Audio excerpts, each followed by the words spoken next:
창조의 주 하나님 아버지, 당신께서 지으신 천지 만물이 꽃이 피고 잎이 자라 무성함을 한껏 자랑하는 계절 속에서 성령 강림 후 다섯째 주일을 맞아 예배할 수 있게 하시니 감사합니다. 금년의 절반을 보내는 동안 하나님께서 지으신 자연은 칠록으로 우거져 숲을 이루었는데, 돈으로 바벨탑을 짓고 있는 이 세상은 코로나로 숲을 이루고 있습니다. 하나님의 창조 섭리를 외면하고 오로지 성장과 발전에 눈먼 자들의 오만과 교만이 천지에 가득합니다. 저희들의 형편을 아시는 주님, 지금 무리지어 살던 사람들이 만남의 즐거움 대신 만남을 경계하는 세상이 되었습니다. 아파서 고통받는 사람들, 연로하여 거동이 불편한 사람들을 만날 수 없고 만나서도 안 되는 세상이 되었습니다. 경제적으로 힘든 사람들은 더 이상 기댈 곳이 없습니다. 직장에서 일해야 할 사람들이 직장이 폐쇄되어 거리에 버려지고 있습니다. 학교는 등교와 휴교를 반복하는 가운데 대면 수업과 원격 수업을 불안과 긴장 속에서 근근히 명색만 유지하고 있습니다. 코로나가 5개월 넘게 창궐하는 사이 사람들은 피로감에 젖은 채 대책 없이 일상으로 회복만을 주술처럼 암송하고 있습니다. 믿음과 소망의 주님, 눈에 보이지도 않는 바이러스로 인하여 생명의 위협을 받고 두려워하고 있는 인류에게 주님 친히 역사하여 주옵소서. 믿음의 선배들이 막다른 골목에서 보여준 신실한 모습들을 기억하게 하옵소서. 홍해 앞에선 모세처럼, 골리앗 앞에선 다윗처럼, 사자 굴 속에선 다니엘처럼, 하만 앞에선 에스더처럼 담대한 믿음과 소망으로 무장하게 하시옵소서. 감사의 주님, 지금 어려움을 당했거나 일이 잘못되어 희망이 없어 보일지라도 그래도 믿고 의지할 전능하신 주님이 계심이, 본받아 따를 주님이 계심이 우리들의 감사가 되게 하시옵소서.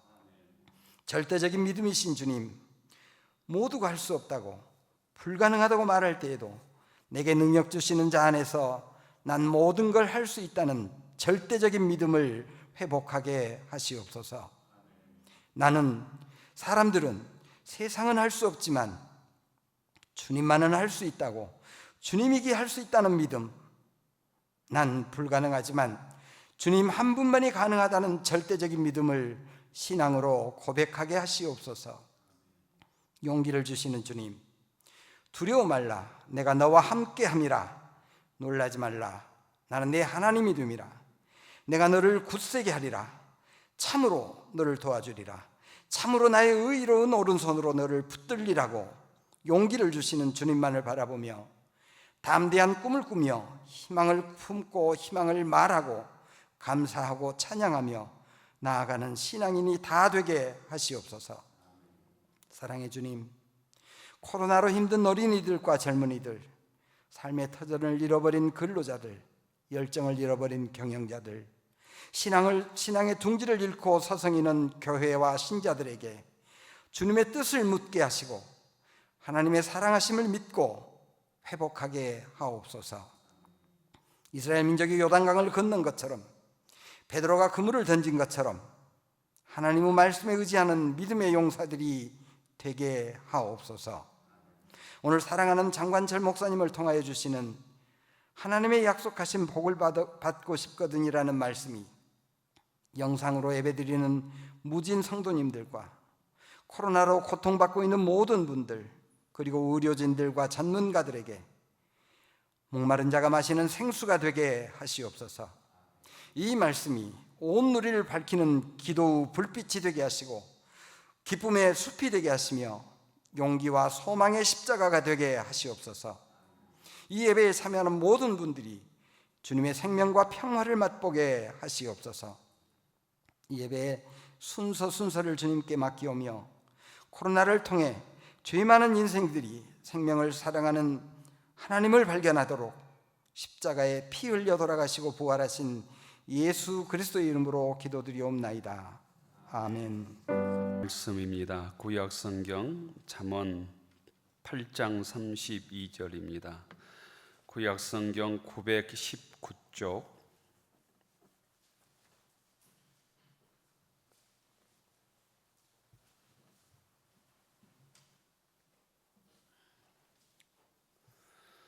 구약 성경 919쪽 잠언 8장 32절부터 36절까지 교독하십시다. 아들들아 이제 내게 들으라. 내 도를 지키는 자가 복이 있느니라.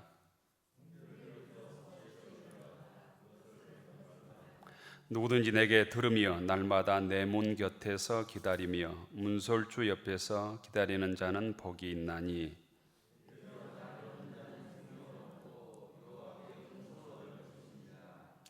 그러나 나를 잃은 자는 자기의 영혼을 해하는 자라. 나를 미워하는 자는 사망을 사랑하느니라.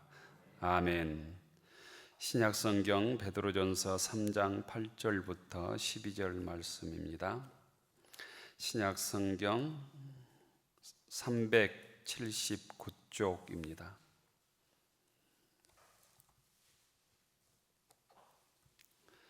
신약성경 379쪽 베드로전서 3장 8절부터 12절 말씀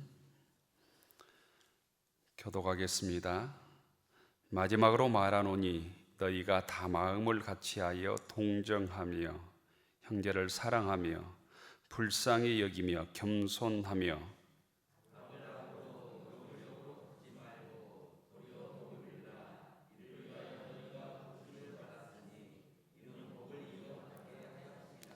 그러므로 생명을 사랑하고 좋은 날 보기를 원하는 자는 혀를 금하여 악한 말을 그치며 그 입술로 거짓을 말하지 말고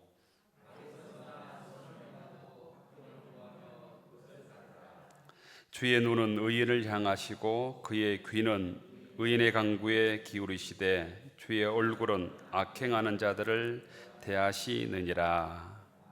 아멘.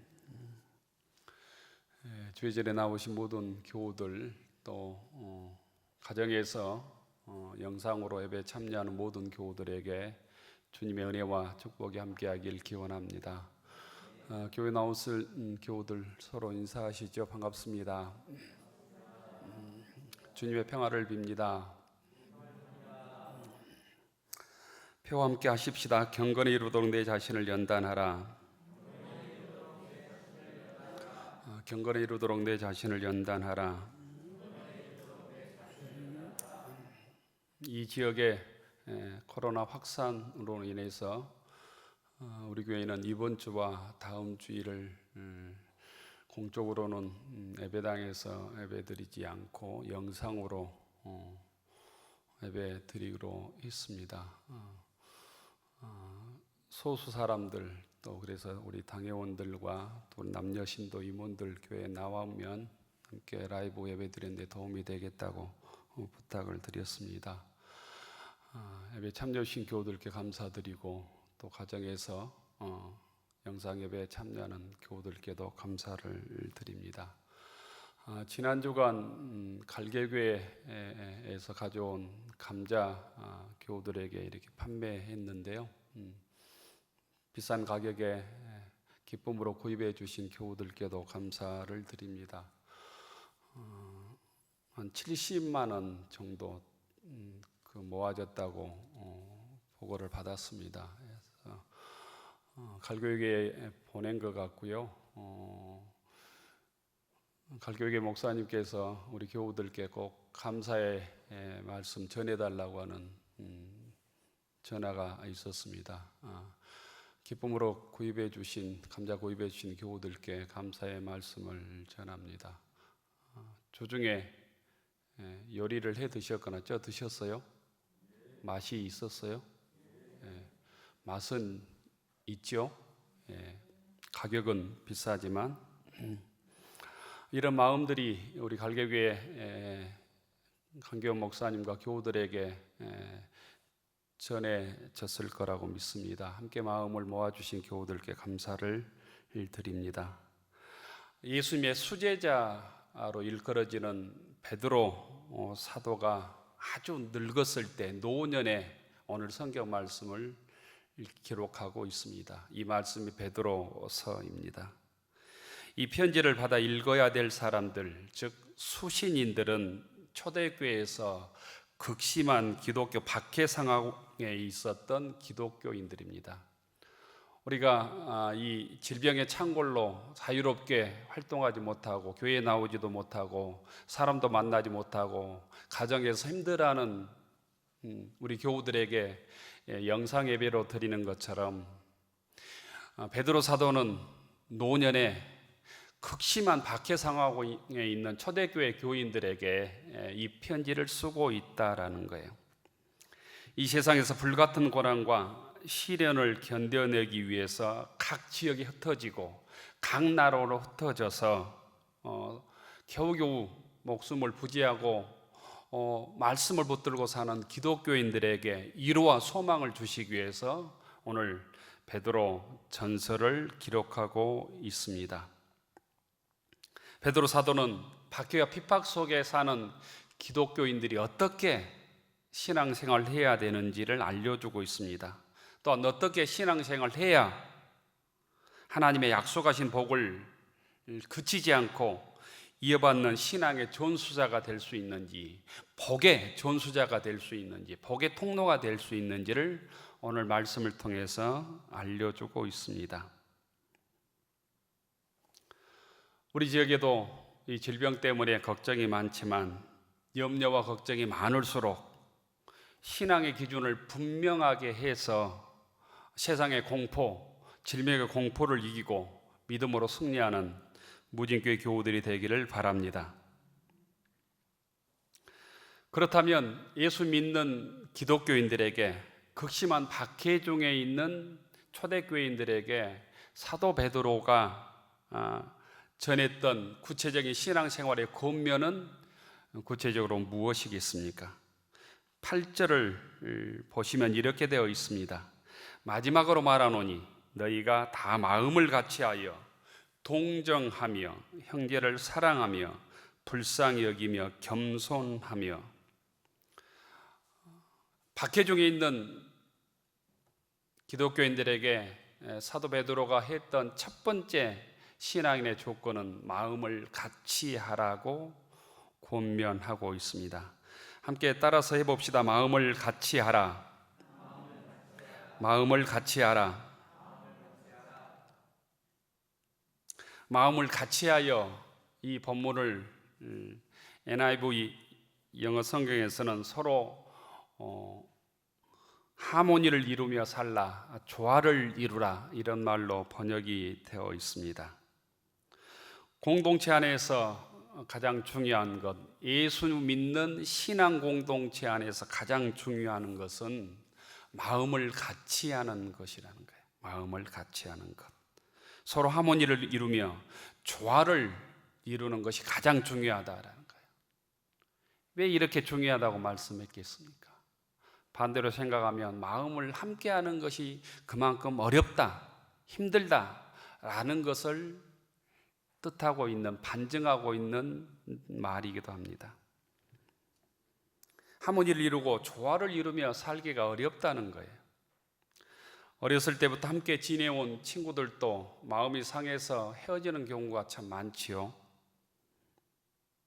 서로 사랑해서 한 이불을 덮고 살을 맞대고 자녀를 낳고 가정을 이루는 부부도 살다 보면 갈등하고 마음이 맞지 않아서 갈라서고 이혼하는 부부들이 많이 생겨나지 않습니까? 그런데 이질적인 사람들, 환경이 다른 사람들, 또 연령대도 다르고 남녀노소가 모여있는 교회 공동체에서 하나 된다고 하는 일은 결코 쉬운 일이 아닙니다. 주의 은혜가 없으면, 우리가 성령을 의지하지 않으면 그 일이 불가능에 가깝습니다. 이런 얘기를 들은 적이 있습니다. 미국 이민교회는 보통 30명만 넘으면 갈라지는 것이 다반사라고 그럽니다. 우리 김옥기 목사님은 미국에서 계셨으니까 이런 것들이 굉장히 많다고 그러죠. 이민교회, 특히 한국 사람들 모여있는 교회는 30명, 50명만 모이면 갈라지는 것이 다반사라는 거예요. 그만큼 한 마음 되는 것, 서로 상대방을 인정하는 것, 배려하는 것, 공감하는 것, 소통하는 일이 우리가 수없이 말은 하지만 그렇게 되기는 어렵다는 거예요. 미국의 19세기 대표적인 소설가 중에 한 사람이 마크 트웨인이라고 하는 사람입니다. 이 사람 이름 몰라도 이 사람이 대표적인 톰 소여의 모험, 이건 우리가 잘 알고 있죠. 이 마크 트웨인이 아주 유머를 잘하고 해학적인 글로 세상을 풍자하기로 유명했는데, 이 마크 트웨인이 했던 유머 같은 이야기라고 읽었습니다. 어떤 사람이 개와 고양이를 같은 우리에 놓고 함께 지내도록 했답니다. 개와 고양이가 시간이 지나자 잘 지내게 되자 이번에는 새와 돼지와 염소를 같은 우리에 넣었다고 그럽니다. 그런데 약간의 적응기를 거치자 이들 역시 함께 잘 지내는 방법을 알고 질서에 따라서 잘 지냈다고 그럽니다. 이번에는 다른 우리에 침례교인과 감리교인과 장로교인들을 함께 넣었답니다. 며칠이 지나자 살아남은 자가 한 사람도 없었다고 트웨인이 기록을 했습니다. 서로 싸우다가 다 죽었다고 했습니다. 그만큼 신앙인들도 하나 되기 어렵다는, 교파만 달라도 하나 되기 어렵다는 거예요. 우리가 이렇게 예배를 드리지만 유럽 이렇게 성지 순례하다 보면 예배드리는 방식이 우리랑 너무 다릅니다. 독일 교회도 그러고. 그래서 깜짝 놀랍니다. 이단이 아닌가? 이렇게 생각할 만큼. 근데 우리는 우리 예배 드리는 형식이 옳다고 생각하고 우리가 똑같지 않으면 이단이라고 쉽게 생각을 합니다. 그 사람들이 봤을 때는 우리가 이단에 가까울 수 있습니다. 그들은 수백 년간 그렇게 예배를 드려왔습니다. 우리는 불과 100년 정도밖에 역사를 갖고 있지 않습니다. 짧은 역사를 가지고 있는 우리가 수백 년의 역사를 가지고 있는 사람들을 이단이니 잘못되었느니 이렇게 쉽게 평가한다는 거예요. 예수 믿는 사람들이 주 안에서 하나 되는 일, 쉬운 일이 아니다라는 거예요. 그래서 사도 베드로는 가장 먼저 박해 중에 있는 교인들에게 마음을 같이하여 하나 되라라고 권면하고 있는 것입니다. 그래야만 두 가지를 할 수 있다는 거예요. 하나는 박해를 이겨낼 수 있다. 고난을 이겨낼 수 있다. 핍박을 이겨낼 수 있다. 두 번째는 하나님의 복을 받을 수 있다. 하나님의 축복의 도구가 될 수 있다 라고 말하고 있는 것입니다. 오늘 우리가 이렇게 예배드리는 일에도 여러 가지 교우들의 의견이 있을 수 있어요. 꼭 이렇게 영상으로 예배를 드려야 되느냐, 교회에 나와서 예배 드려야지, 50명 이하 사회적 거리두기가 되어 있으면 3부, 4부라도 나누어서 50명 이하로 현장에 나와서 예배를 드려야지, 이렇게 생각하는 교우들도 있습니다. 두 번째는 반대 생각을 가지고 있는 사람도 있습니다. 이 위험한 때 장로님과 남녀 신도의 임원들 꼭 교회에 나오라고 말해야 되느냐, 교회에 나오는 것 자체가 위험한데 목사님 혼자 영상으로 설교해서 보내면 되지, 이렇게 생각하는 교우들도 있습니다. 또한 이런 교우들도 있어요. 예배를 드리지 않기로 했으면 굳이 목사님께서 힘들게 예배를 드려야 되느냐, 굳이 잘하지도 못한 설교를 꼭 우리가 드려야 되느냐, 유명한 설교가들이 얼마나 많으냐, 수만 명, 수십만 명 접속하는 유명한 서울의 인류 설교가들 예배를 드리면 되지, 설교 들으면 되지, 이런 때도 좀 외식 한번 하게 해야지 꼭 예배를 드리라고 말하느냐, 이렇게 말하는 교우들도 있어요.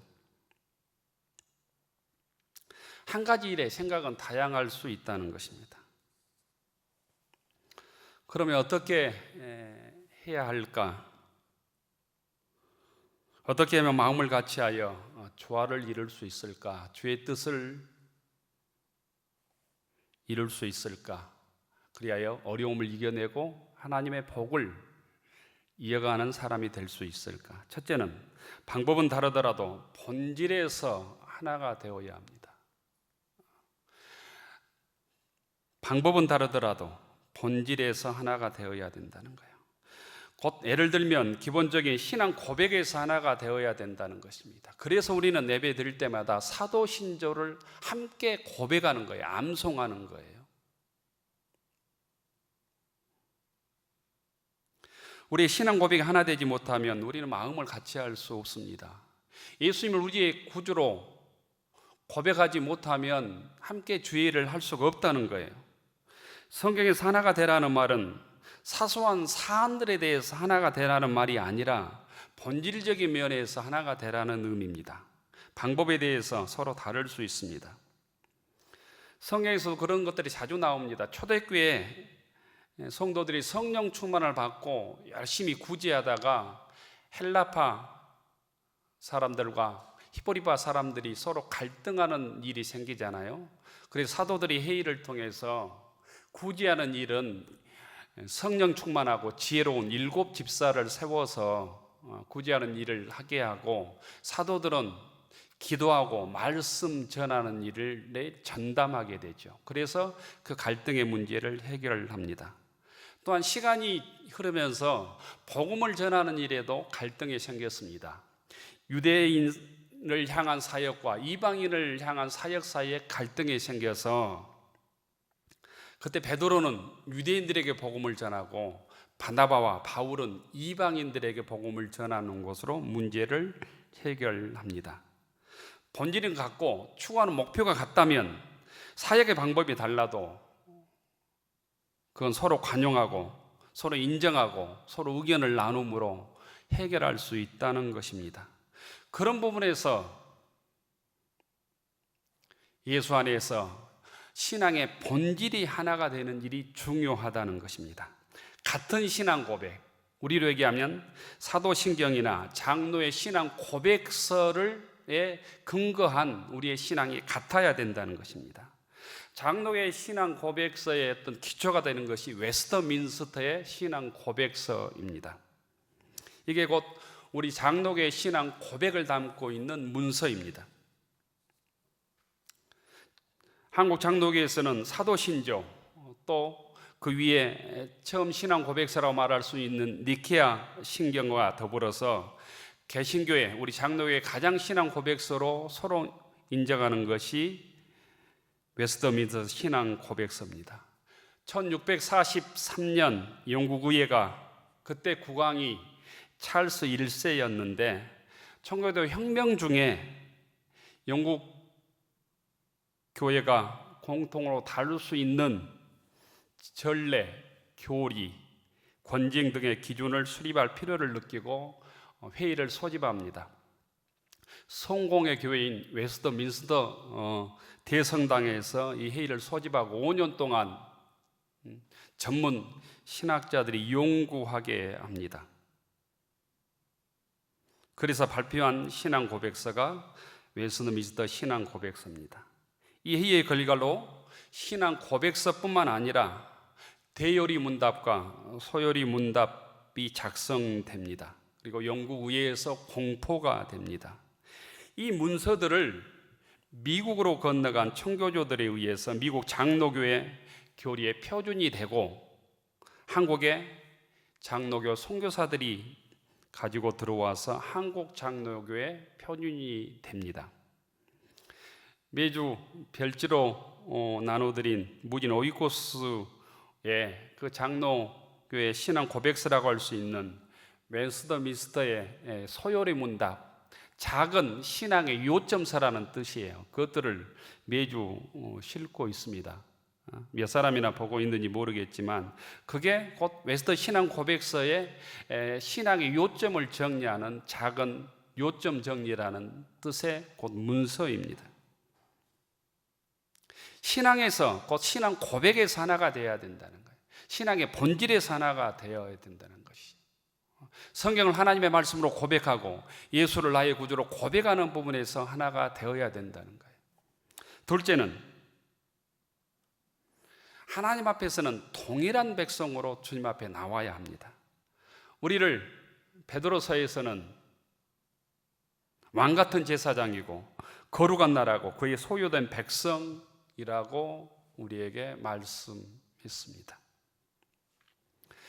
다른 말로 얘기하면 주님 앞에서는 세상에 소위 계급장을 떼고 나와야 된다는 거예요. 세상에서는 회장일 수도 있고 의원일 수도 있고 사장일 수도 있고 시장일 수도 있고 교수일 수도 있고, 하지만 교회 공동체 안에서는 모두가 한 형제입니다. 하나님의 자녀일 뿐입니다. 그러므로 믿음의 공동체 안에 들어오는 모든 자들은 세상에서의 명예, 지위를 다 내려놓아야 합니다. 교회 안에서 세상의 지위를 자랑해서는 안 된다는 것입니다. 그래서는 결코 주의 몸된 교회로 하나 될 수 없다는 것입니다. 그럴 때 우리는 주 안에서 한 마음으로 하나 될 수 있는 것입니다. 하나의 문제의 해법은 다양할 수 있습니다. 하지만 그 의견을 결정하는 데는 본질이 다르지 않다면, 본질이 틀리지 않다면, 다양한 의견이 갈등하고 있을 때 교회에서는 목회자의 의견을 존중하는 것이 필요합니다. 그 교회를 책임맡아 섬기는 담임 목사의 의견과 결정을 존중해 주어야 교회가 올바로 설 수 있다는 것입니다. 신앙의 본질이 틀리지 않다면 그 담임 목사의 결정과 권위를 존중해 주어야 그 교회가 올바로 설 수 있고 목회자는 바르게 목회할 수 있습니다. 이것이 교회를 이끌어가는 하나님의 방법이라고 하는 사실을 깨달을 수 있기를 원합니다. 악한 마귀는 교회를 무너뜨리기 위해서 가장 먼저 그 교회를 섬기는 목자를 칩니다. 목자에게 시험을 줍니다. 목자가 넘어지면 양은 방황하며 뿔뿔이 흩어지게 되어 있습니다. 영적으로 마귀의 밥이 되게 되어 있습니다. 무진교회를 섬기는 목자인 담임 목사의 의견을 경청하고 그 말씀에 순종할 때 그 다양한 의견 속에 곧 길을 찾게 되어 있다는 것입니다. 목자가 사꾼 목자가 아니라면 목자의 말에 순종하고 다양한 의견에 그 본질을 벗어나지 않는 어떤 의견 결정에 순종할 때 성도들의 신앙을 지킬 수 있고 곧 무진교회 공동체 신앙을 지킬 수 있다고 하는, 지킬 수 있는 방법이라고 하는 사실도 믿음으로 받아들일 수 있기를 원합니다. 이런 몇 가지 원칙을 우리가 힘들어도 올곧게 지켜내야 합니다. 내 생각을 다른 사람 생각보다 앞서고 본질보다 더 앞세워서 주장해서는 안 된다는 의미입니다. 어려울 때일수록 더욱 그렇습니다.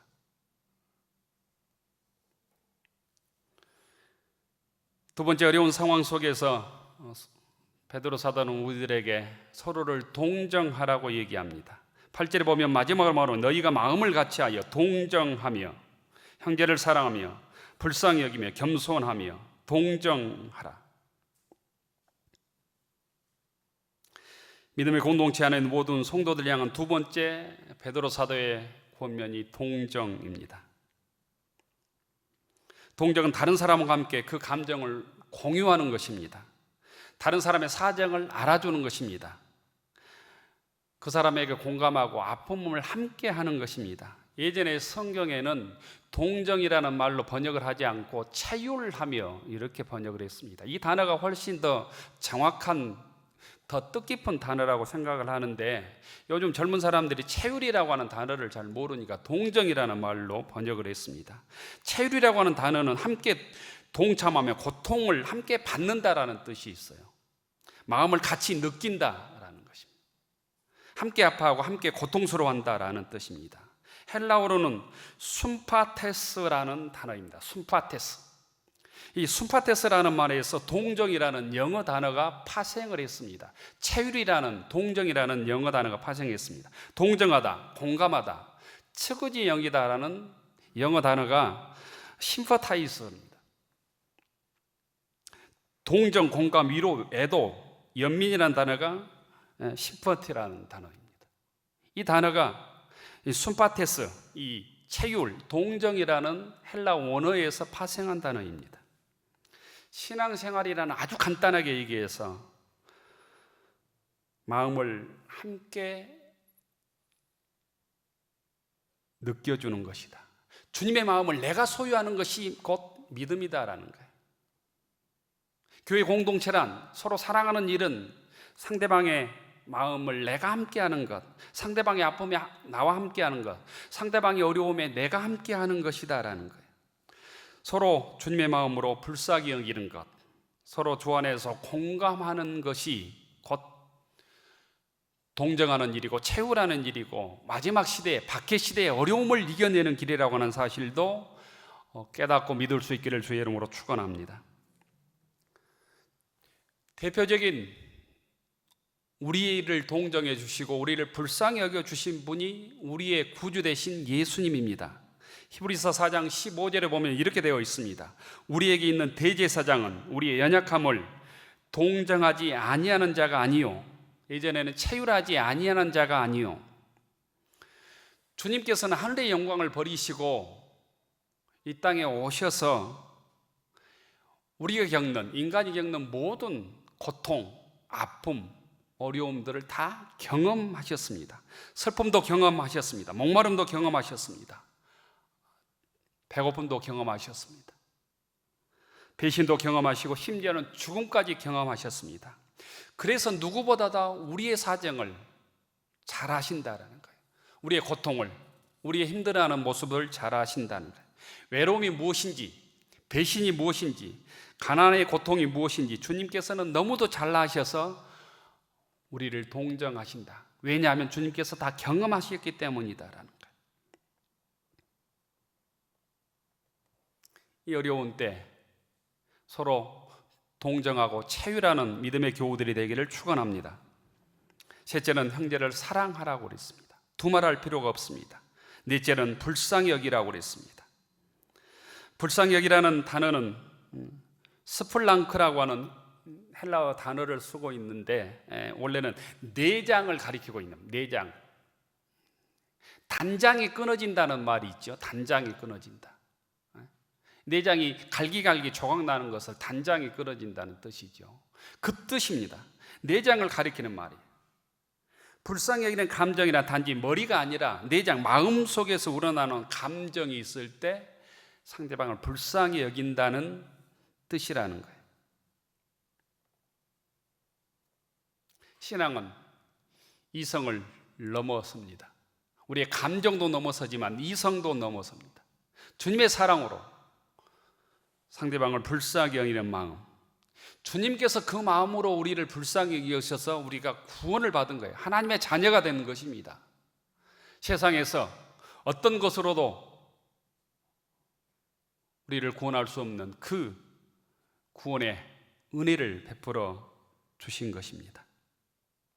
그 마음을 가지고 이웃들을 돌보고 이 어려움을 이겨낼 수 있기를 바랍니다.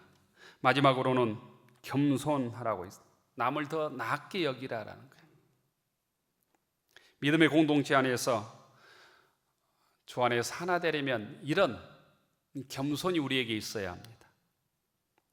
복된 교회 공동체를 이루어서 내가 복의 근원이 되고 복의 통로가 되고 복을 계속 이어주는 사람이 되려면 이런 오늘 8절에서 말씀하고 있는 이런 마음들을 우리가 서로 공유할 수 있기를 원합니다. 소유할 수 있기를 원합니다. 그럴 때 부르심에 합당한 삶을 살게 되어 있습니다. 구절에 보면 악을 악으로 욕을 욕으로 갚지 말고 도리어 복을 빌라.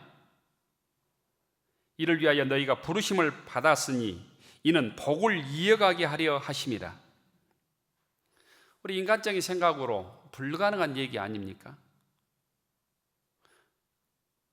악을 악으로 욕을 욕으로 갚지 않고 도리어 내 원수를 위해서 복을 비는 일, 인간적인 생각으로 어찌 가능할 일입니까? 우리에게 주님의 은혜가 있을 때, 믿음이 있을 때, 성령 충만할 때 가능한 일이죠. 이것을 위해 주님께서 우리를 부르셨다고 말씀하고 이는 복을 이어가게 하려 합니다. 왜 그렇게 주님께서 우리에게 말씀하시는가? 사도 베드로는 이렇게 하라고 하는가? 이 힘든 일을 우리에게 복을 주시기 위함이다. 그럴 때만이 너희들이 하늘의 복을 받을 수 있다고 말씀하고 있는 것입니다. 스페인 격언에 이런 말이 있다는 것을 보았습니다. 선을 악으로 갚는 것은 사탄의 모습이다. 선을 악으로 갚는 것은 사탄의 모습이다. 선을 손으로 갚는 것은 인간의 모습이다. 악을 손으로 갚는 것이 하나님의 모습이다. 하나님의 자녀로서 하나님을 본받는 자가 되기 위해서 오늘 베드로 사도들은 악을 악으로 갚지 말고 악을 선으로 갚으로 도리어 복을 빌라고 우리에게 말씀하고 있습니다. 그럴 때 우리가 복 있는 성도가 되는 것입니다. 주님께서 왜 저희들을 세상에서 선택하여 무진교회 성도로 부르셨겠습니까? 그것은 악을 악으로 갚기 위함이 아니라 악을 손으로 갚고 악한 자들을 위해서 복을 비는 하나님의 사람으로 살아가기 위해서 우리를 부르신 줄 믿습니다. 또한 그럴 때 하나님의 복을 이어가는 축복의 통로가 되고 하나님의 복을 이어받는 믿음의 성도로 승리할 수 있기 때문입니다. 이 지역에 코로나 바이러스가 확산되어서 예배를 드리는 일들도 자유롭지 못하게 되었습니다. 이럴수록 공포를 넘어서 우리가 방역당국의 질병의 수칙을 잘 지키는 일이 필요합니다. 또한 이 불확실한 상황에서 모두 힘든 시간을 보낼 때 오늘 주님의 말씀을 기억하는 것이 필요합니다. 마음을 같이 하는 일이 필요합니다. 서로 동정하는 일이 필요합니다. 형제를 사랑하며 불쌍히 여기며 서로 겸손히 주의 말씀을 붙드는 것이 필요합니다. 사회적 거리 두기가 강조되고 있습니다. 사회적 거리 두기를 둔 만큼 반대로 하나님과의 거리를 가까이 하고 이웃과의 거리 두기가 멀어진 만큼 마음의 거리 두기를 주님과 더욱 가까이 하고 믿음의 교우들과 더욱 가까이 하고 서로 문안하고 기도하고 서로 전화를 드리고 서로 전화로 신방하고 서로 격려하고 축복하는 믿음의 교우들이 되기를 축원합니다. 그리하여 이 어려움을 이기고 하나님의 복을 받는 하나님의 축복을 이어받는 믿음의 교우들, 무진교회 교우들이 되기를 주의 이름으로 축원합니다. 기도 올리기. 하늘 우러러 축원하옵나니 이제는 성부, 성자, 성령 삼일체 하나님의 넘치는 사랑과 한량없는 은혜와 우리를 지키시며 보호하시며 인도하심이 힘들고 어려울수록 마음을 같이하여 서로를 사랑하며 겸손히 주님과 주님의 몸된 교회를 섬겨가기로 다짐하는 무진교회 교우들 머리 위에 우리의 가정과 일터 위에 우리의 자녀들 위에 이제로부터 영원까지 함께하여 주시기를 간절히 축원하옵나이다. 아멘.